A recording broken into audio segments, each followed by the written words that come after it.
Welcome back to the Bright Lights of Broadway. This is The Cosmic Curtain, the official podcast of Cosmic Circus Broadway. I'm Brian Kitson, head writer at the Cosmic Circus, and joining me as always is my co-host and fellow boxy babe, RJ Miller-Zelinko. Are you ready, sir, to talk about Six? I've got 6 whole minutes to talk about Six. Just kidding. I have 60 minutes to talk about Six. You were so close. Why in Six they actually don't say 6 minutes, they say 5 more minutes. They say 5, yeah. Which is sad now that I think about that. But of course, so we're going to be talking about Six the Musical, which is currently running. This is the current show for Broadway in Detroit. It runs from now, being January 9th, when we recorded, all the way through the weekend. And I'm super excited to talk about this. But obviously, if you have not seen Six, I'm sorry. We are going to spoil it. We're going to talk about everything. It's also history. These stories have been going on for hundreds of years, so we're not going to be too. It's not going to be too shocking. But anyways, by all means, please don't listen if you don't want to be spoiled. But if you are still here with us, let's get into it. So, RJ, I'm going to start you off. We're going to go back to history class. How familiar were you with the wives of Henry VIII prior to Six the Musical? Not. I mean, I think totally in alignment with the whole premise of this musical. I remember that there were multiple wives. Mm-hmm. That's it. That's all their story is. That's it. Yep, that was all. But also, like, I would have learned about this probably when I was pretty young. Okay. And, like, who can remember that unless you're a history major? Like, I was a music major, so I took, like, one history class in college, and it wasn't even it was, like, ancient history.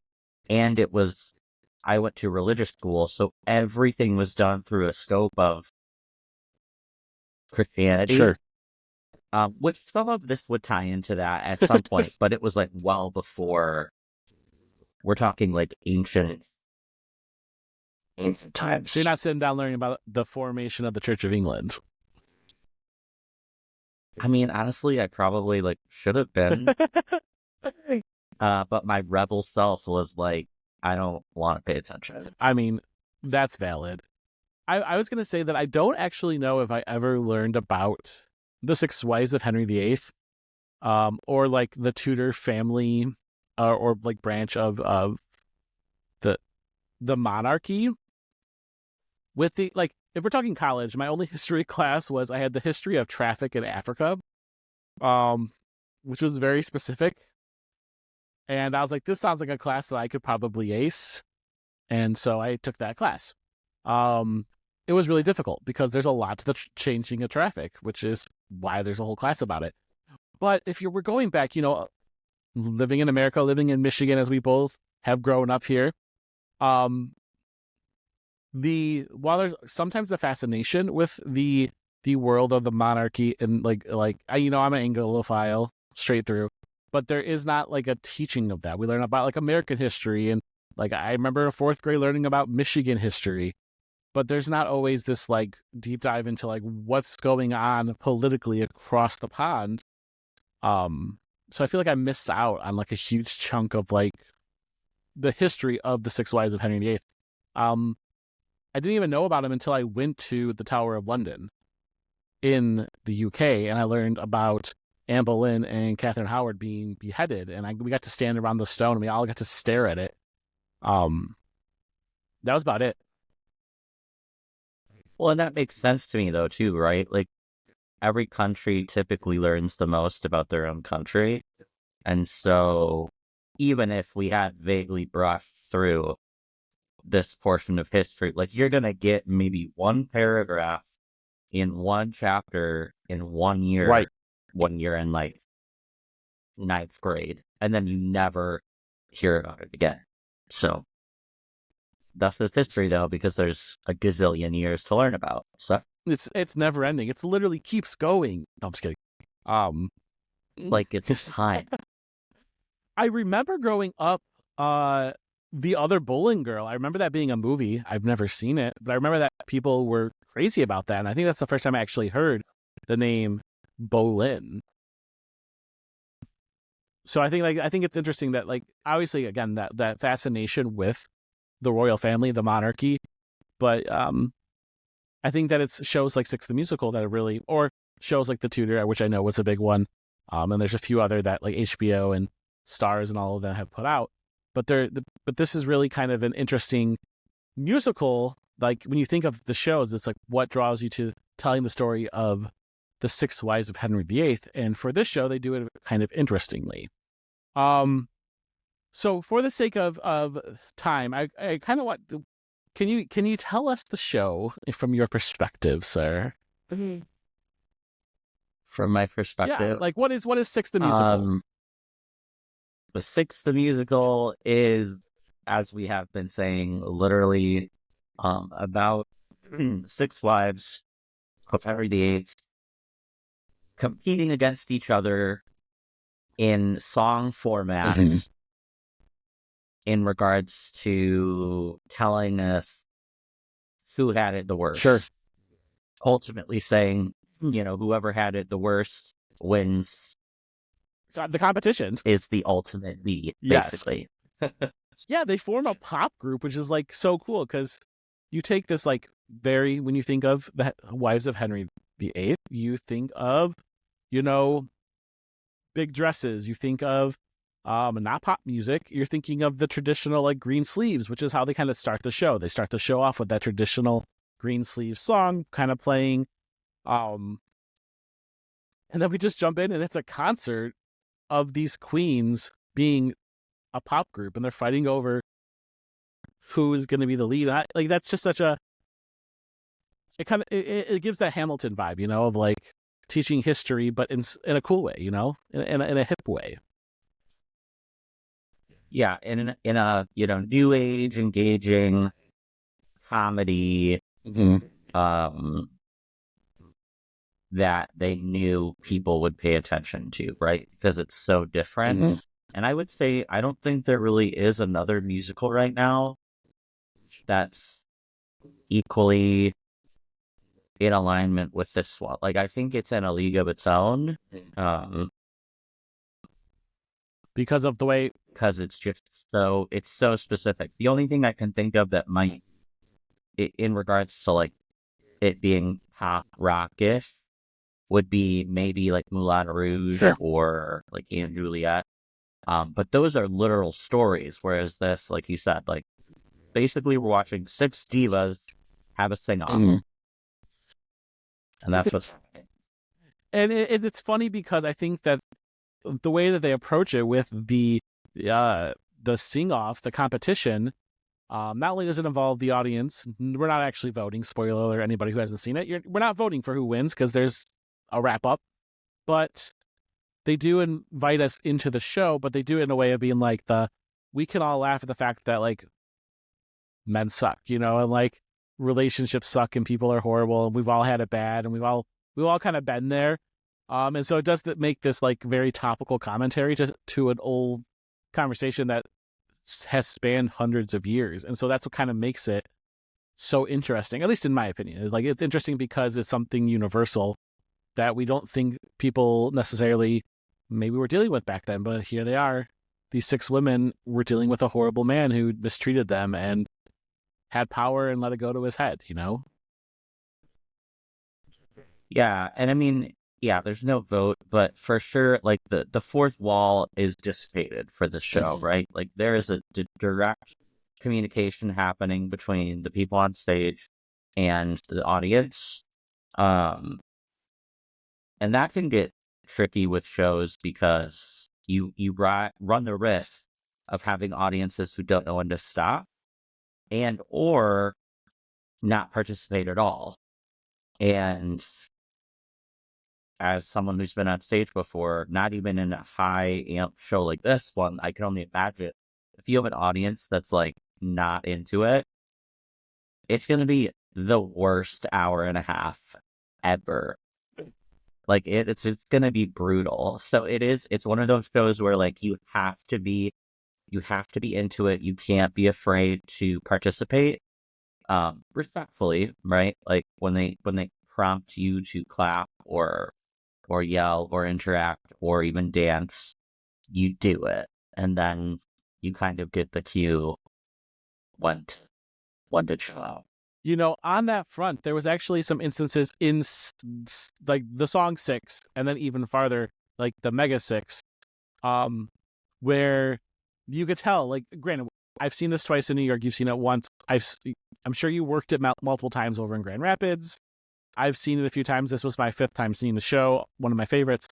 But I noticed that this time, while there was also a full audience, like I don't think there was a single seat besides the 2 besides us that were empty. People almost didn't know when to stop clapping in 6. Like there's clearly like a beat that they start you up with, but then there's like there's a clear moment when it stops. And there was like that moment of like nobody, like those of us who had seen it knew like you stopped clapping. And then there was those people who were like, are we still clapping? Are we like not clapping?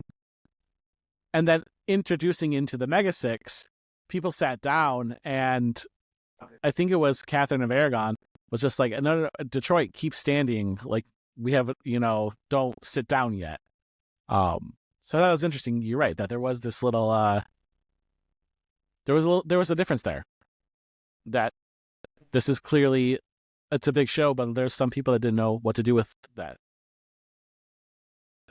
Yeah, and I mean, that's gonna happen. I think that is one of the biggest differentials, though, between when you talk about Nashville tours and you talk about Broadway. Like if people going to Broadway to see this, like they know. It has its cult like following, right? They know the jokes, they know when to laugh, they know when to sit, they know when to stand, they know when to interact. This show goes by so quickly that truly I don't think the audience, they haven't seen it before, they don't quite get it until a good 45 minutes in, because it's so rare. Like nowadays we do have these mega remixes at the end, Sure. right? Like almost every show now has some type of post-curtain song that is engaging. Yes. I don't think I recall another show right now that from the moment that the curtain comes down, you start engaging with the stage. So it almost just like a shell shock to people who haven't seen it before, because they're like, wait, you want us to, it's the opening number. You want us to yell and scream at you? And you could tell that there are people who are just very uncomfortable. For sure. But when we went to New York last time, we did see the show. I bought the tickets. I was like, you have to see the New York Queens. And there was definitely even a difference between like Broadway shows between seeing Sweeney Todd and seeing 6. Like there was a different, again, that interaction, that callback, that energy. You kind of know what to do. And like you said, like they're walking on that opening number after they announce, Divorce Beheaded Died. They're talking to the audience, New York, we are live, or like Detroit, we are live. Which gives it that concert feel, like right off the bat. Like they're like, like this is a concert. At concerts, you can sing with us, you can jump with us, you can dance with us. You're supposed to get into it a little bit more. Even though there is still a little bit of that removal from it, like we are still at a show and you don't see people quite like, there wasn't people singing per se, unless it was me. But there is that little bit of that removal still, but they do welcome you right away. And it kind of reminded me of the Moulin Rouge when, like, again, Harold Ziedler comes out and he's just like, welcome to the Moulin Rouge, you're here kind of thing. Like, let's get into it. You're right there with them in that show. Yeah. And it's a little, I mean, like you said, literally, I think before they even sing a word, typically, there's already, like when we see the shadows and the spotlights and each queen walks out, there's typically cheers for every single queen or collective, right? And it was a little bit shaky. And of course, it was opening night. Um, but it was a little bit like, what are we supposed to be doing? Why are these people next to me Yeah. yelling? Um, because they have zero idea and zero concept of, it is, they literally say, this is a contest. We are in concerts. And that is the behavior that we attribute as an audience. I think that this time I was even hesitant. For some reason, there just felt like there was a different energy. And it wasn't until Marty, who went with us, sat right between us. And all of a sudden, she, like, first queen she saw, she, like, did a little whoop. And I was like, okay, yeah, this is where we're at. Like you, because there almost was like a question of, like, are we doing this here? Like, like, we're here for a show. Are we doing this? Again, with the touring show, does it have that same energy that you have in New York? And this one definitely does. Well, and it's all about the first person, right? Like the brave soul that initiates that breaking of that wall, because nobody wants to be that guy or that person until they just are brave enough to be that person. Sure. As we know, I internalize everything. So you will almost never hear me boot and holler or scream. And even if I absolutely love what's happening, it's just like not who I am as a human being. I will clap. I will clap very loudly and enthusiastically, but that's just not me. So, like, if it was me versus the rest of the theater, like, I will not be the one to start For sure. So I do appreciate, but I enjoy hearing other people get into it and be, because I know, once again, I know what it feels like on the flip side when people are engaged with you on stage, whether it's a laugh or just, applause or cheers, like that just makes the performance. I think any performer will tell you, we will do 10 times better if you do this thing for us. And I think that even did play into the show as well. As it went on, it got better. Absolutely, and I'm glad that you said that, and that's something that I want to touch on a little bit later. But I do want to say there was one moment where for those who haven't been to a show with RJ, is that he has a very polite, like, golf clap for most numbers. But I think it was when Kelly Denise Taylor was singing Jane Seymour's Heart of Stone at the end. I actually, like, saw your hands moving in the corner of my eye, like, very, like you were like, go. I was like, oh, he's actually, like, that song hit him really hard. Well, I mean, that song always. I also feel the need when I feel like an audience, as if I need to, like, take off for the whole audience, but, like, once again, it's one of those things where when you see a show, also when an elongated applause is kind of not supposed to happen, but if someone does a really good job, like, it does happen. And because, once again, we were only like 3 songs in, I felt like the audience was still not quite, we hadn't landed yet. Yes. And so I was, being particularly enthusiastic because I was like, no, like, we need to show more appreciation. For sure. And so my way of trying to prompt that is apparently clapping louder and harder and more intensely. I mean, I was too busy sobbing at first and clearing my eyes out to have my hands clapping, but I was getting there. But I agree with you that there was a definite, like, I didn't notice it until we got to Catherine Howard, Elise Cruz, and at the end of All You Want to Do, there was the first moment of, like, the extra long clapping, which, again, that song is very emotional. It's not as slow as Heart of Stone, but it does have the same, like, emotional depth of Heart of Stone. And that was the one that I started to notice that I was like, oh, people, you're getting into it. I was like, we're almost done now. We're like, oh, the show's almost over, and you're just not realizing, like, oh, this person deserves their due. Well, and, like, once again, when we talk about the difference of the way that the show is created, when you think about a stereotypical musical, you're thinking, okay, it's about 2.5 hours. It's in 2 acts. The first act is usually just over an hour. Like, this show is only really, it's 1 act, and it's basically the length of 1 act. And so by the time most folks have gotten into a regular show, it's an hour and a half in. And so with this show, it's 80 minutes, 85 minutes. And so by the time people are amped up, it's time to leave. For sure. So this show, you as an audience member almost have to emotionally prepare yourself to be energetic from the opening second, rather than sitting back and just kind of watching what's happening. Absolutely.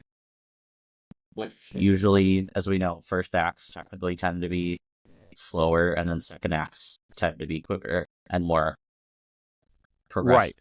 So, I mean, this show really is like, our show was supposed to start at 7:30. At 7:30, they announced we have 6 minutes, and we were done by 9. Like, it was like an hour and a half out the door. We were done. And you really do, you move quick.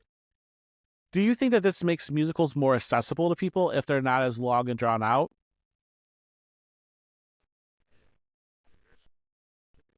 yes, I've heard feedback for both Okay. ways. So, there are people with like shorter attention spans who literally just can't sit that long. Sure. Right. And when we talk about accessibility,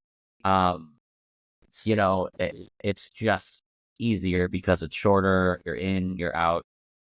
And then I hear folks who are like, "Oh, that was it." Sure.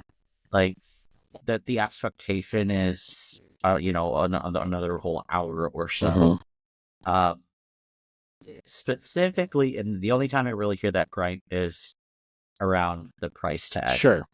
Because the thought process is, well, I'm paying the same amount of money I would for something like, I don't know, Wicked or Les Mis, but I'm only getting half the amount of show. So they're thinking more quantity versus quality. Sure.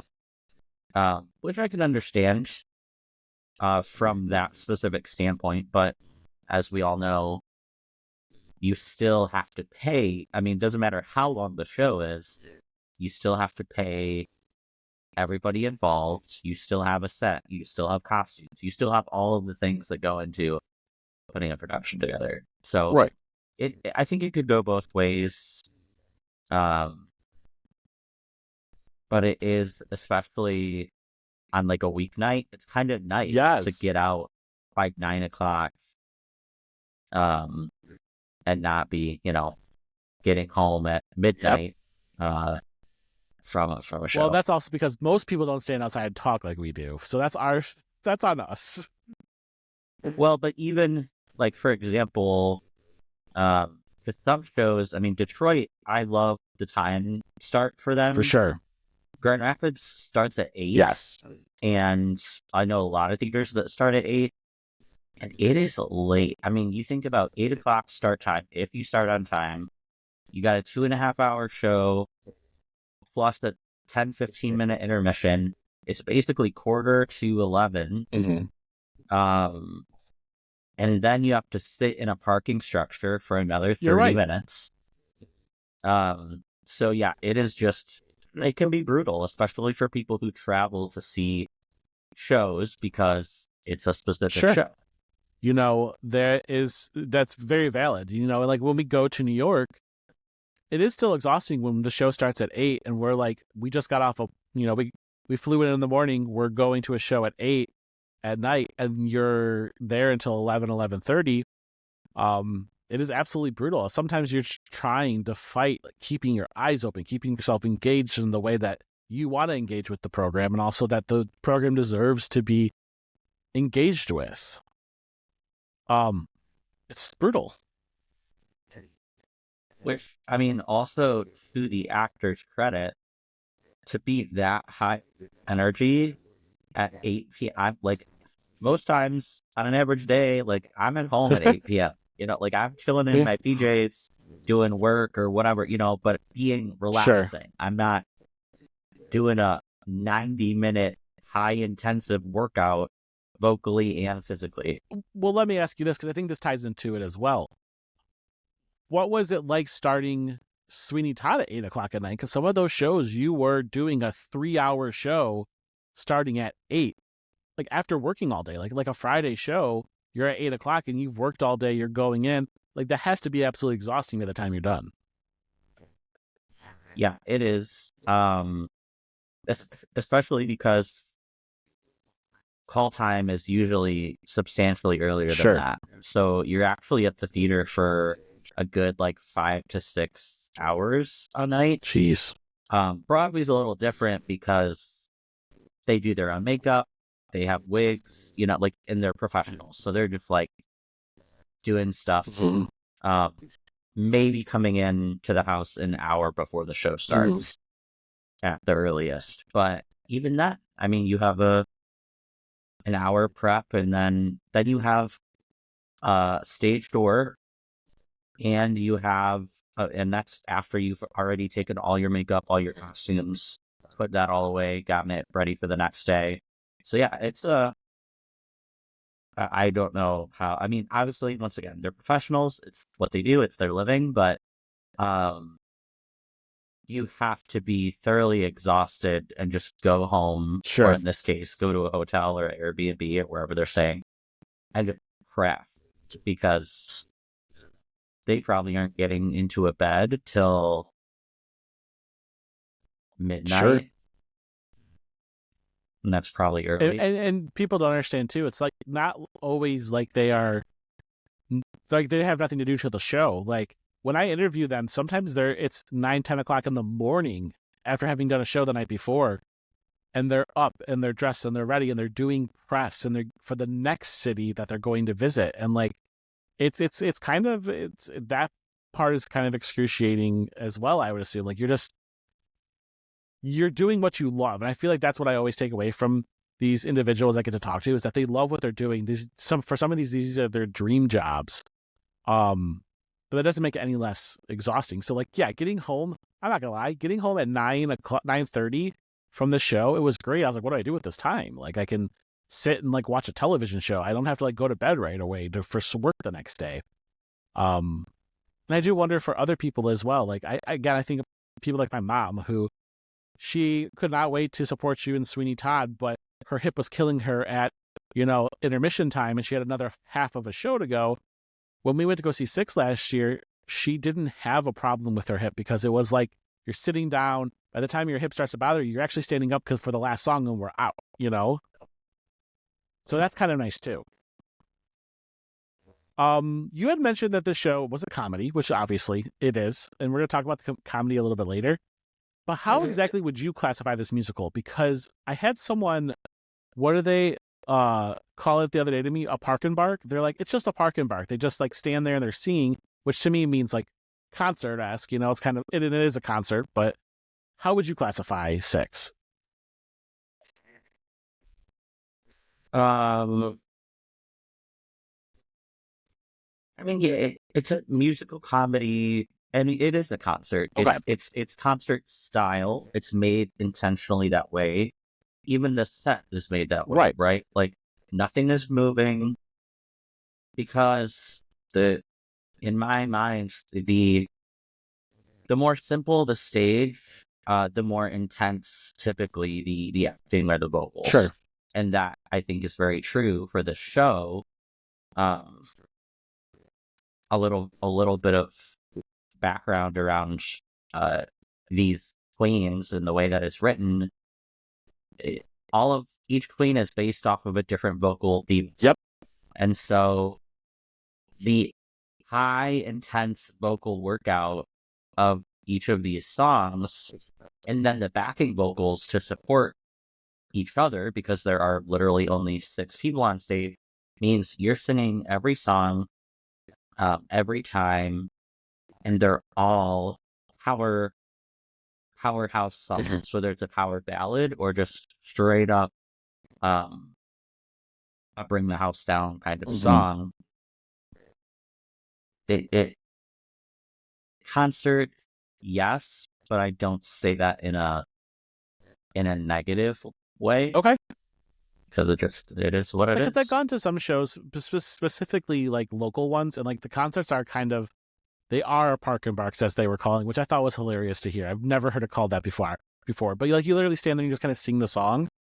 But like for Six, they are dancing. There's huge choreography. There is comedy because there is scenes in between. Like it's not just like it's not like just what you would think of comedy, like a concert is. Like there's scenes in between some of these characters. There's scenes where they're interacting with the audience, and there's intense dancing. Like, and when you mentioned this inspiration, like when you say divas, that's right. Like, I mean, some of them are very noticeable. Like Catherine Howard has the pony just like Ariana Grande, and her song hits notes like Ariana Grande does. And like this is an intense workout. They are sweating their butts off on stage. So to me, when I thought of concert, I thought like it's concert-esque, but it feels like it feels like it's more. It feels like it's concert plus, you know? Yeah, I mean it's entertainment. Like it's not a concert in an old fashioned type of concert. Like we're not sitting through a symphony orchestra, right? We're sitting through an Ariana Grande concert. We're sitting through Beyonce, an Adele or Beyonce concert. You have the choreography that is intense enough to be entertaining and to make them sweat, but at the same time not distract from the intricacies of the vocals and how complicated and crazy vocally that they are. Absolutely. Which is why, I mean, arguably, this is why we see performers lip sync frequently, because they can't do both at the same time. Yeah. And so this is bringing both of those things essentially together. Absolutely. I didn't think about that, but like there's been plenty of times that we've seen artists lip sync when they're doing this intense things, and there's no lip syncing on the stage, you know? With the show, we had kind of talked about it, like you said, like the show got better as it went on. But overall, do you feel like the show was funnier? Like I feel like there was the same jokes, but like the way that some of these queens delivered them, some of their like the voices that they used, like the way that they would like stop at certain ways, there was a lot of like little tweaks and changes, which I guess I love that they can do that because there's always going to be changes with 6 different people on stage. But to me, I felt like some of the jokes were hitting a lot funnier than I remember them hitting last time. They were still funny last time. Do you feel like there was a change in the comedy of the show? Yeah, I saw it last year or whenever it was here. I don't know if I've been so focused on vocals that I completely forgot the jokes. I knew that there were some, but like they truly did just hit harder. But also, I think that again speaks to the newness of the audience. So while you might the new audiences might not know when to stop or when to engage, they also have never heard these jokes before. And so they're new and just hilarious because like you never would have thought to hear that joke. That's mixing this old timey Shakespearean joking with modern day. So yeah, I do think, and of course the chemistry of the queens and each of them still having a very distinct personality in the way that they approach the jokes. Yeah, it was different. There were some substantial changes in how some of them I think were said that I enjoyed. I listened to both the original soundtrack and also the opening night of New York soundtrack. So sometimes like the one for New York has some of the jokes in there, like especially leading up to the songs. And one of the ones that I never skip because I think is hilarious is the opening of No Way by Catherine of Aragon. And again, she's got this very like brisk way she talks, and it's like very sassy. And I noticed that this one, she was still sassy, but it was like very like fed up.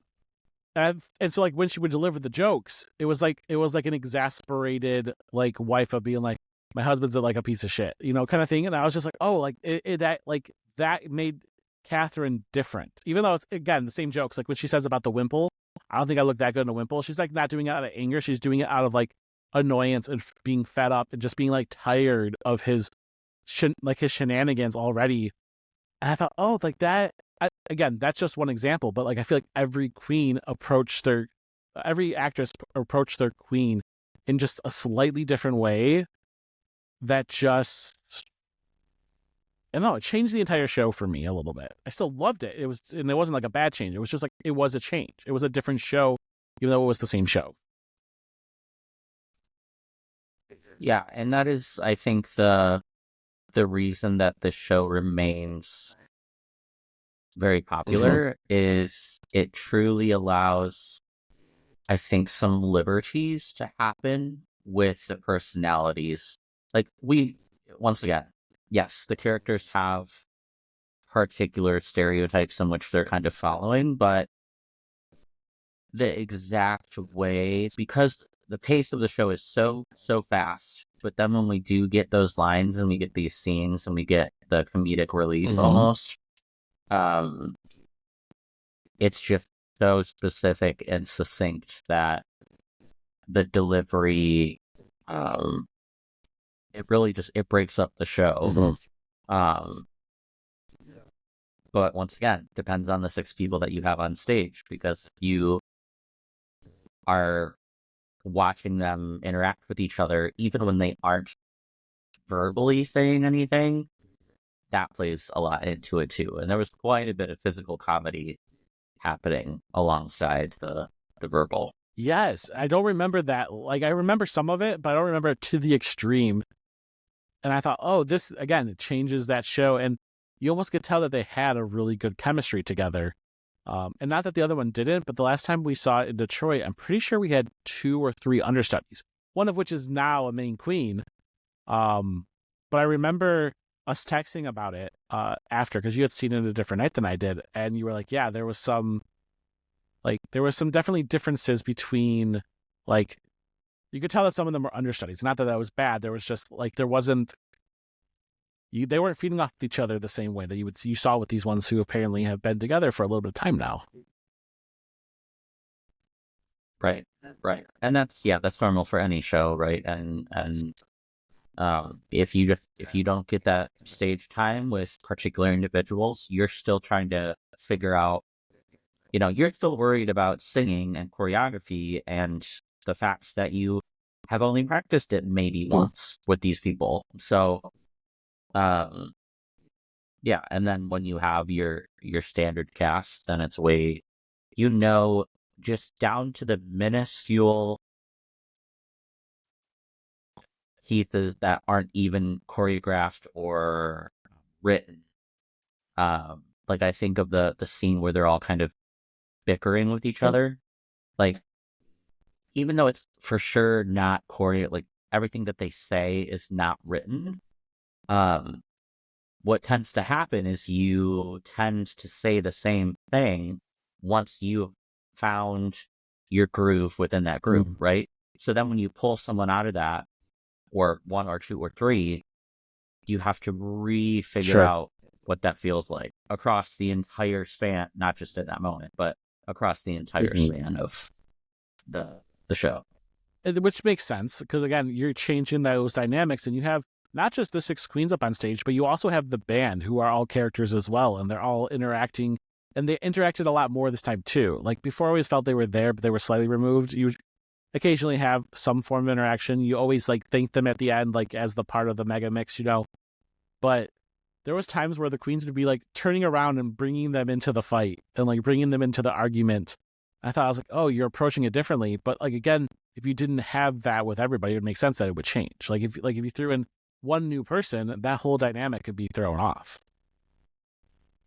Of the changes, though, too, while I thought this was more funny, did you notice that there was also changes to both the costume and set design too? I was trying to remember, because there were some things I was like, am I just remembering it differently, or is it truly different?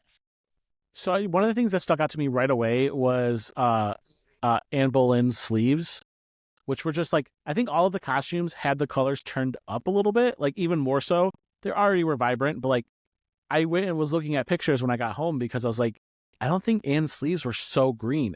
And when you look at the pictures, even from, like, a year or 2 ago, they're not. They're, like, almost like they're like a greeny black meshy kind of thing. And these were, like, bejeweled green sleeves that were very vibrant. You could not miss them.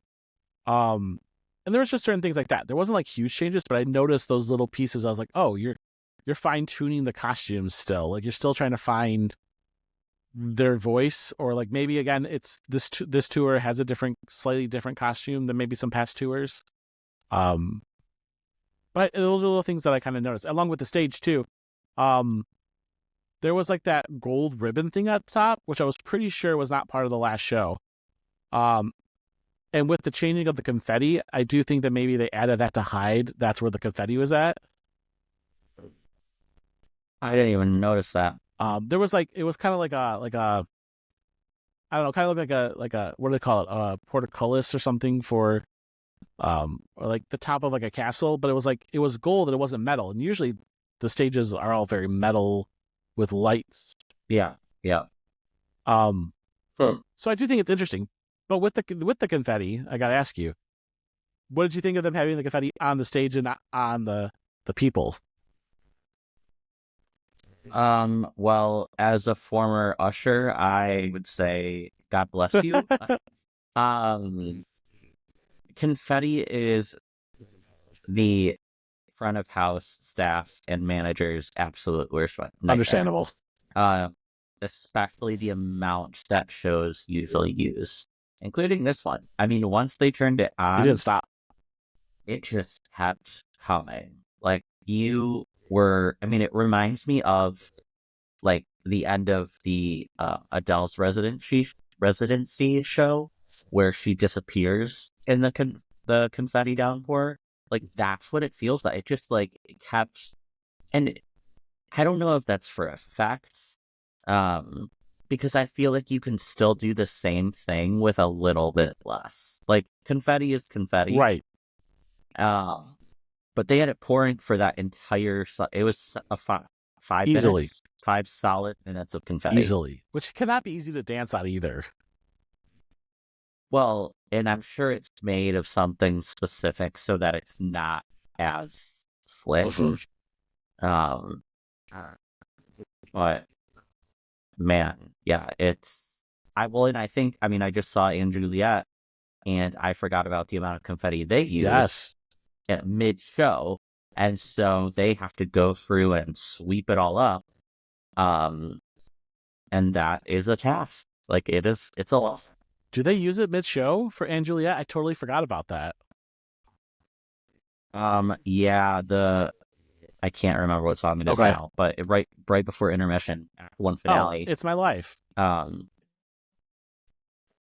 Yeah, because I was wondering what was happening because they bring the curtain, or not the curtain. They go off stage, and there was a stagehand that had to bring on a like V-shaped Swiffer type thing, to clear the stage. And I was like, interesting. All right. I mean, I just hadn't paid attention to that before, but makes sense. It definitely does make sense. So yeah, I did notice that. I did notice the confetti changing. And obviously though, before we go, we have to talk about the music. So is there, I think that we mentioned the last time we went, it might have been, was New York. We talked about how, I think you said specifically, every time you go there, you're drawn to a new queen, or there's like a different song that you feel like pulled to. What song was it this time and why? So song wise, how do I say this? Song wise, it's always the same, but I think Queen wise, like delivery wise, which is shocking because this is actually probably one of my least favorite songs. But it is Queen of the Castle. What is the title? Sorry Not Sorry. Oh, Don't Lose Your Head. Don't Lose Your Head. Avril Lavigne. She just vocally was probably one of the strongest ones on stage. And it's so nitpicky. But her runs and her riffs were so clean and tight comparatively to everyone else. And she added a couple, and she did all of the original ones. And I noticed with this tour, there were a lot of liberties taken with each song, and some of them felt looser, like substantially. How do I say this kindly? Just maybe less intensive or a little bit more glidey than previous shows that I've seen. I know which one. I know one of the ones you're talking about. I'm gonna say real quick because it caught my attention too. First off, we do want to give shout out to Gabby Albo, who played Anne Boleyn. I will agree with you. I liked her over the one we saw last time in Detroit. With Anne Boleyn, I think that what's interesting is that they tend to have people who are like can border on like this like almost like screechy or whiny tone. And so I was like kind of preparing because I was like, okay, there's a chance, and it wasn't. It was like the same tone that I expected, but not delivered in the same way. Like it was like she wasn't whining. She was just kind of like laughing through it all. Yeah, well, and I don't know the background of each of these folks. I should have done my homework. I did not. But even her accent, like natural, like her voicing naturally, I think was deeper than many of the Anns that I've heard previously. And so, yeah, when you talk about that whiny kind of high pitched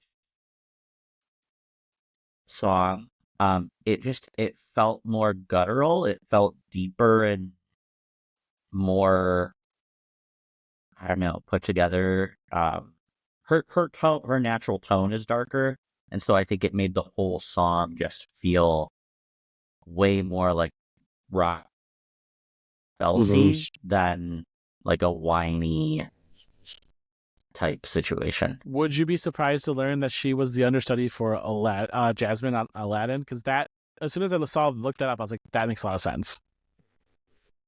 That makes sense to me. Yeah, I agree with you. I feel like there was a deeper richness to her. But one of the ones which I'm gonna say, of like the moments that they changed it a little bit, and I know that she can hit the note because she hit it last time and she went higher. But in Jane Seymour's, like, there's that moment where, like, right before she hits the high note, she, like, stops. And she didn't go for the high note.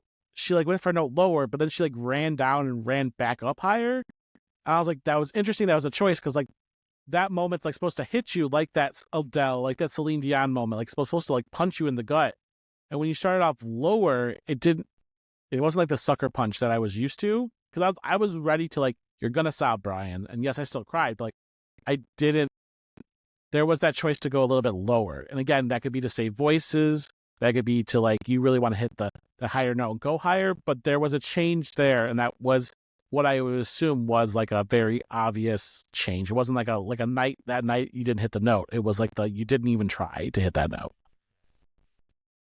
Yeah, I noticed that one. And from what I understand of, I've never been on a Broadway tour, obviously. Not yet. But my understanding is every riff and every change to the original score goes through the music director, and it has to be approved. And so even these tiny little choices, as we're calling them, have to be approved by the production.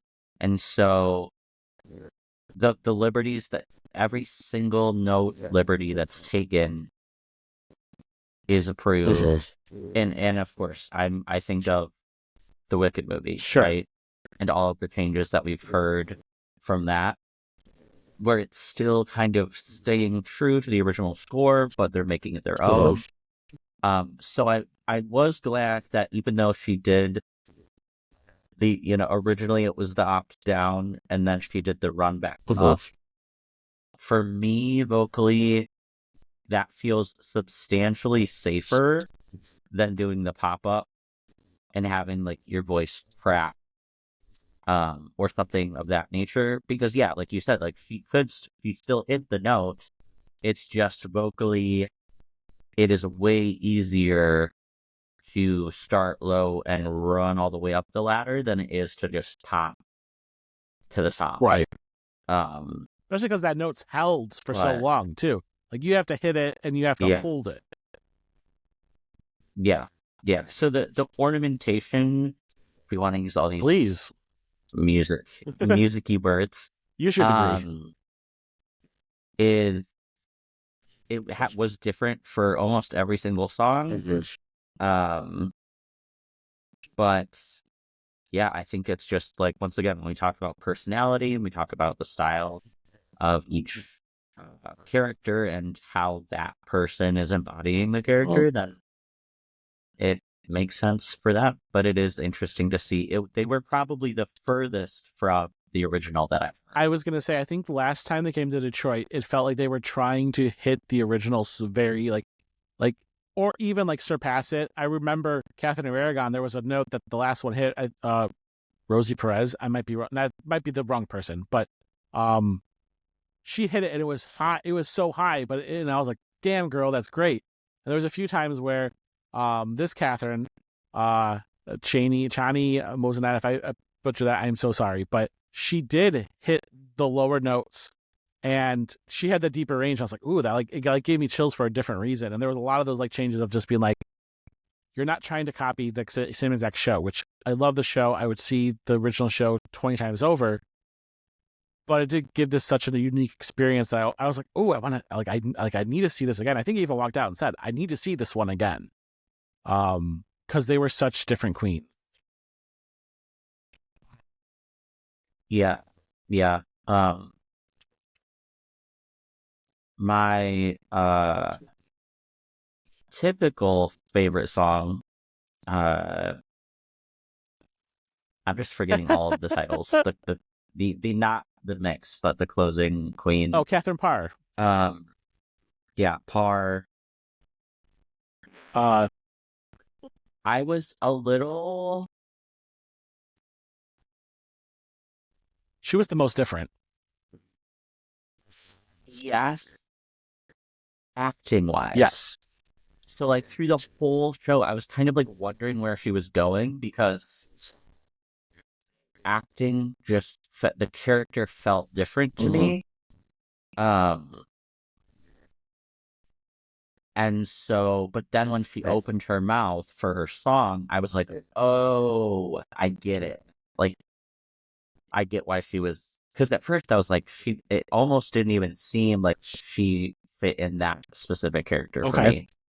But then she literally opened her mouth to sing her solo, and I was like, I completely understand now why they cast her in this role. Because in my opinion, that's one of the hardest songs. Is it because you have to have such a vocal range for that one? Yeah, and it's like, it just jumped. It's in, which all of them are so difficult, but it goes that top thinny type situation. You're basically going from a soft ballad to a hip hoppy, like the genre almost changes halfway through the song. And so the placement for me, at least, is in two different places. Like, she has to be in head voice for kind of the beginning, or maybe a mix, and then really get into the like kind of belty power house towards the end. And then of course, as we know, it goes right into the final few songs, where she is kind of leading the entire group, and gets a lot of those riff ornamentation solos, and kind of almost scat-like stuff happening, which also is that's something I could never do, so I always appreciate. So as she was kind of wrapping up her part of that song, the couple in front of us, the guy was like, he turned to his girlfriend, and I'm paraphrasing here, something along the lines of like, she had one of the hardest key changes I've ever seen, basically. And to me that doesn't mean anything, but I'm sure to you that means something. Yeah. Yeah, and maybe that is, I haven't actually even ever looked at any of the sheet music of the show, but if I did see it, I'm sure. And maybe that is one of the things is it is truly, it bounces. Whereas a lot of the other songs kind of, they had a hill to climb and then they got there and then they came down. Hers kind of is just we're going from 1 to 7 to 5 to 6 to 1 to 3. Like, there's just a lot. So, yeah. But also, I'm just probably biased to that song, so it's fine. I think that what's interesting is that I appreciate every song, but when I listen to the album, I always skip Heart of Stone because it's not one of my favorites to listen to. I like to see that one performed. I don't know if that makes any sense. I was actually, for some reason, really into, which is my second least favorite song on the album, but Queen of the Castle. But that's not the name of the song. I'm also forgetting the names of the song here. But I don't know if it's just this actress. I loved her energy. Danielle Mendoza she brought such a like it was like the same energy but softer. Because again, that's another role that is like very like the party girl. She's the party girl of all of them. She's having fun. She's doing her thing. So I liked that, and I'm usually a big fan of Catherine Howard's song too. And there was a few times where I had a little more trouble connecting with this one, and again, I think it's because there was a lot of opt downs, which is not a problem, but I think that my favorite was also Anne Boleyn's "Still Lose Your Head." I think that there was just something. I think it was that I was so shocked by like how different it was from the last time, and I didn't like the last tour that we saw, and like her energy and her vocals was it was like that punch. It was like it's what I wanted from that role. So I think that is the one I also enjoyed a lot. I love all my queens. You know that there's not a queen that I don't love. I mean, yeah, it's such a good show. I agree that Queen of Anna of the Cleves. Castle, Anna of Cleves. just it was different. It was just Get down. And once again, like we talked about casting, and honestly, like this whole cast for me felt different than, like the last cast I saw felt kind of cookie cutter in regards to what the original cast was. And that normally happens, right? Like they usually go for a certain look, they go for a certain vibe, the same type of vocals. And this just felt like they truly were like, okay, we're putting all of that aside. Can you sing these songs well? And then they cast it like that. And so the attitudes and stuff just felt just a little bit different, a little bit new. But also I think that that's what's going to help the show stay relevant, stay popular, is that, especially obviously if there's an actress that you just follow or that you like, this seems like one of those, like, once again, kind of cult, like, following shows where, I mean, I think the current Broadway, they've been on Broadway now for what, a year, 2 years? And most of them started on the tour. I think, if I remember right, they were the first tour I saw years ago. Yes. So the tour that you told me the like, the one that was in Grand Rapids, and we had a different one in Detroit. Oh yes, yeah. So a couple years back. But what was interesting too, I like how you said that, like they feel like they casted them differently, and like, can you sing the roles?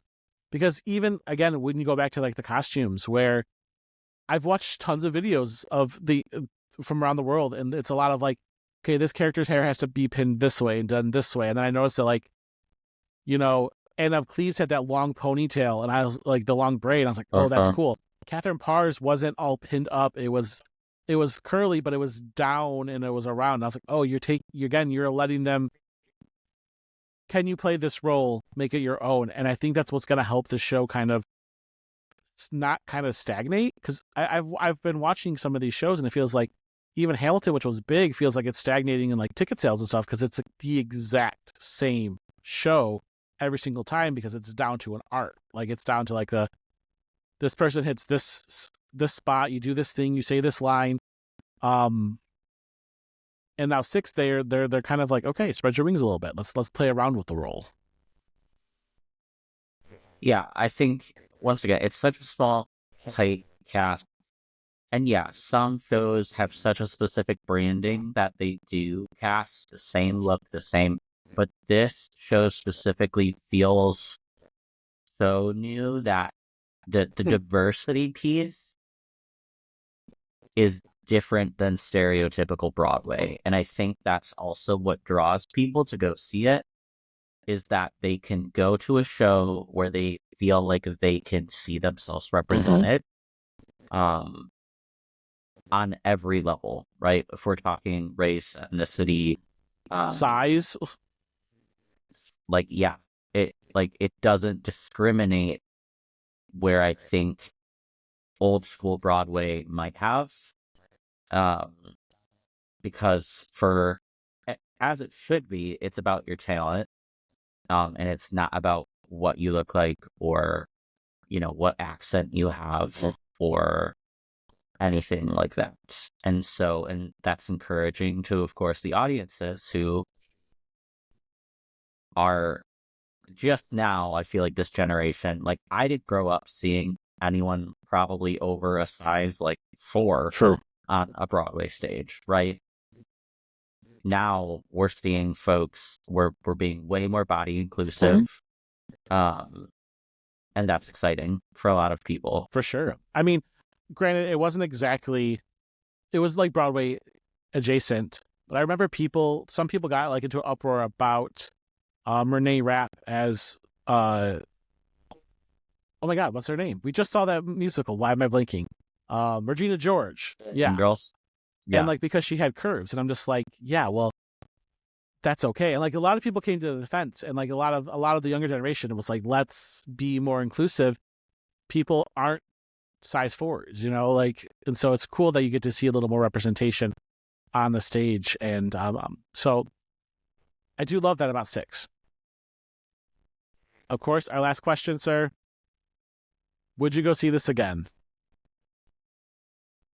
Of course, I'll always see. This is probably a show that I will continue to go see. And maybe, again, when we talk about accessibility, we talk about time, maybe it's because the time, I don't feel like I need to give up 4 hours of my life every time that I go see it.